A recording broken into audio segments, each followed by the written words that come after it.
Petrol का दाम, एक नया कीर्तिमान स्थापित किया है सरकार ने कि शर्म आनी चाहिए इस सरकार को, जिसके कारण आज अर्थव्यवस्था पूरी तरह से ठप हो चुकी है।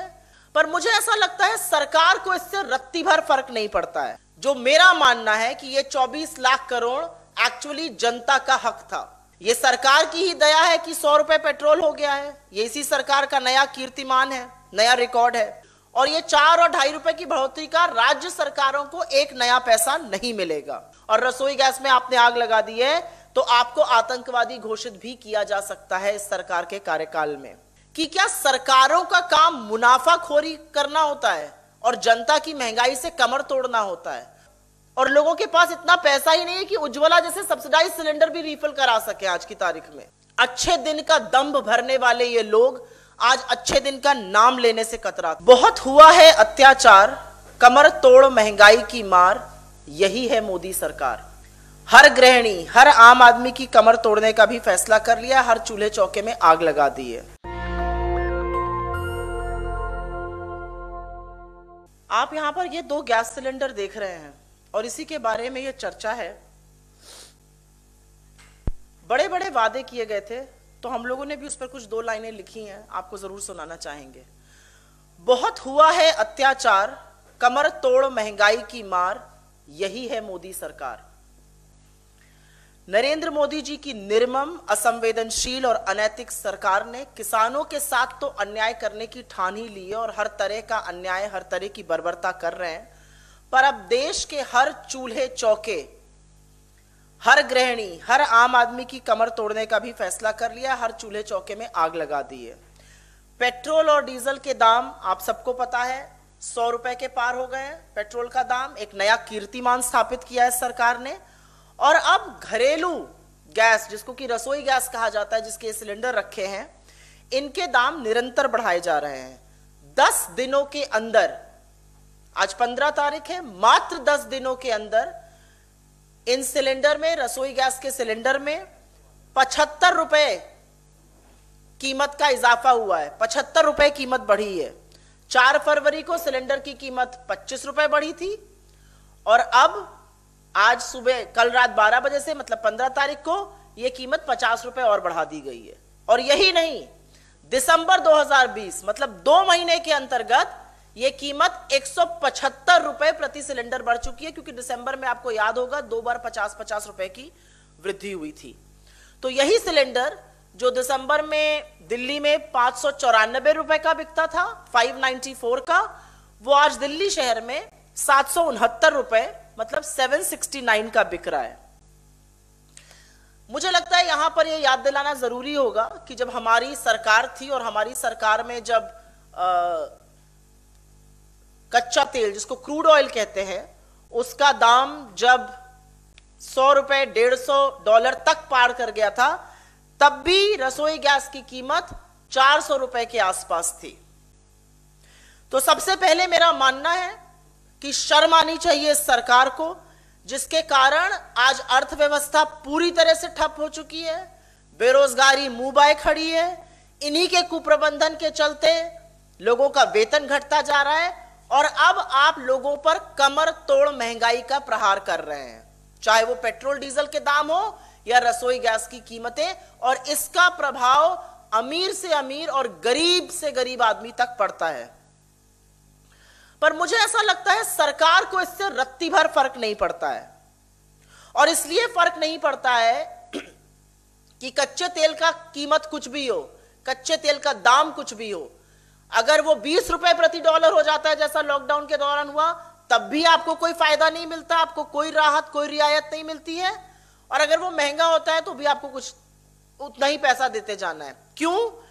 क्योंकि सरकार आपदा में अवसर ढूंढती है और अवसर ढूंढने का उन्होंने यह काम किया है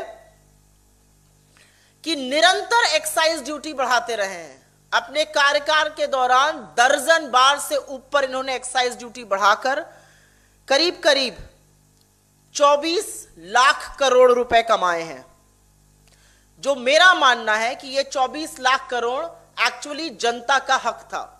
जनता ये नहीं कहती कि हम मुश्किल के समय आपके साथ नहीं खड़े होंगे, हम मुश्किल के समय आपकी सरकार के साथ खड़े होंगे, लेकिन जब कच्चे तेल का दाम गिरे तो हमें भी तो कुछ राहत मिलनी चाहिए। उस समय आप अपना रोकड़ा कमाने में लग जाते हैं, अपने सरकारी खजाने भरते हैं। ये सरकार की ही दया है कि 100 रुपए पेट्रोल हो गया है। ये इसी सरकार का नया कीर्तिमान है, नया रिकॉर्ड है। और एक बात बतानी जरूरी है सिंपल शब्दों में कि इन्होंने एक्साइज ड्यूटी डीजल पर 8 गुना, लगभग 8 गुना बढ़ाई और पेट्रोल पे लगभग 2.5 गुना बढ़ाई। सीधे साफ शब्दों में जब हमारी सरकार थी तो डीजल पर जो टैक्स पड़ता था वो करीब करीब 3.5 रुपया प्रति लीटर था, वो आज बढ़ के 32 रुपए प्रति लीटर है। और पेट्रोल पर जो टैक्स करीब करीब 9 रुपए प्रति लीटर पड़ता था वो आज बढ़ के 33 रुपए प्रति लीटर है।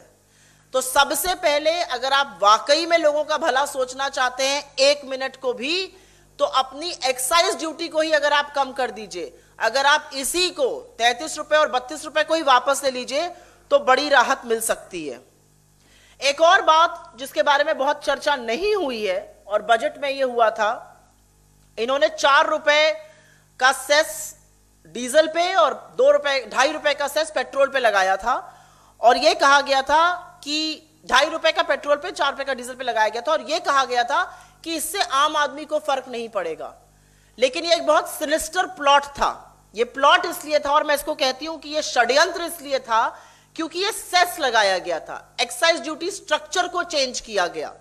तो एक्साइज ड्यूटी स्ट्रक्चर चेंज करने का क्या मतलब हुआ कि इसमें जो पैसा आएगा वो सिर्फ केंद्र सरकार रखेगी और ये 4 और 2.5 रुपए की बढ़ोतरी का राज्य सरकारों को एक नया पैसा नहीं मिलेगा। मुझे यह भी लगता है कि आज अगर गृहिणी, आम आदमी, बच्चियां, लड़के, लड़कियां कोई भी खड़े होकर सरकार के इस कुप्रबंधन पर सवाल उठाए तो सबसे पहले तो उसको एक तगमा दे दिया जाएगा कि आप देशद्रोही हैं, आप सरकार से सवाल पूछ रहे हैं। दूसरा, उसके ऊपर यूएपीए सेडिशन चार्ज लग जाएगा। अगर आज आप कहिएगा बाहर जाकर कि भाई पेट्रोल और डीजल के दामों में इतनी बढ़ोतरी हो गई और रसोई गैस में आपने आग लगा दी है, तो आपको आतंकवादी घोषित भी किया जा सकता है इस सरकार के कार्यकाल में। लेकिन सच तो यह है कि सरकार को अर्थव्यवस्था की रत्ती भर समझ नहीं है। आप सबको पता है कि इन्फ्लेशन दिन दूनी रात चौगनी बढ़ोतरी कर रहा है। इन्फ्लेशन आरबीआई की जो 2 to 6% रेंज होती है, 4% उनका मीडियन है, उससे ऑलरेडी बढ़ चुका है। बढ़ते हुए इन्फ्लेशन का क्या मतलब है कि आरबीआई अब अंततोगत्वा रेट बढ़ाएगा।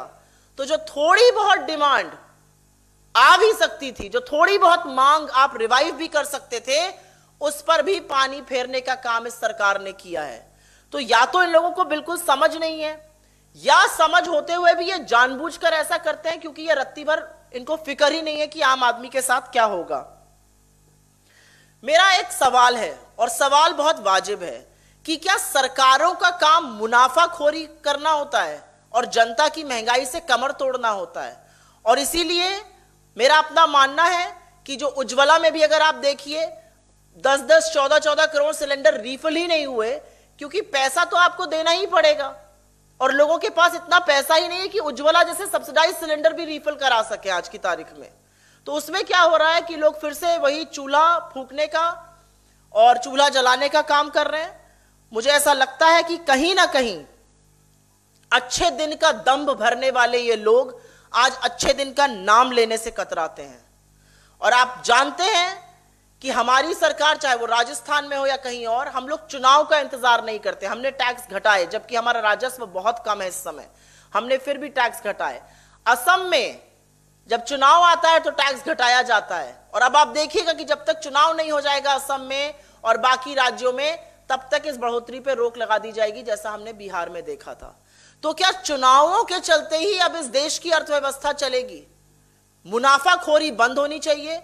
हमारी मांग है कि बढ़ी हुई कीमतों को वापस लेना जाए और हमारी मांग है कि जो एक्साइज ड्यूटी सरकार ने बढ़ाई है, जो मुनाफाखोरी सरकार कर रही है, जो आम जनता को प्रताड़ित करने का काम कर रही है, उसको तुरंत वापस करके जनमानस को राहत दी जाए। और मेरा एक और विनती कह लीजिए, हुंकार कह लीजिए, कुछ भी कह लीजिए, मैं एक सवाल डायरेक्टली सिर्फ प्रधानमंत्री जी से ही नहीं, उनकी उन महिला नेत्रियों से जरूर पूछना चाहती हूं जो सड़क पे उतर जाती थी गैस के सिलेंडर लेकर। आज 2 महीने में 175 रुपए सिलेंडर बढ़ गया है, तो क्या सत्ता का सुख इतना बड़ा है कि आम जनता की परेशानी वहां दिखाई नहीं देती? ये सवाल का जवाब आपकी अंतरात्मा देगी, और आप सबको पता है मैं किसकी बात कर रही हूं। नेशनल दस्तक की आपसे गुजारिश है कि अगर इसको बचाना चाहते हैं तो नेशनल दस्तक को सब्सक्राइब करने के लिए रेड कलर के सब्सक्राइब बटन को दबाएं, फिर बेल आइकन की घंटी दबाएं। नेशनल दस्तक को बचाने के लिए बहुत जरूरी है कि हर खबर को शेयर करें, लाइक करें, कमेंट जरूर करें।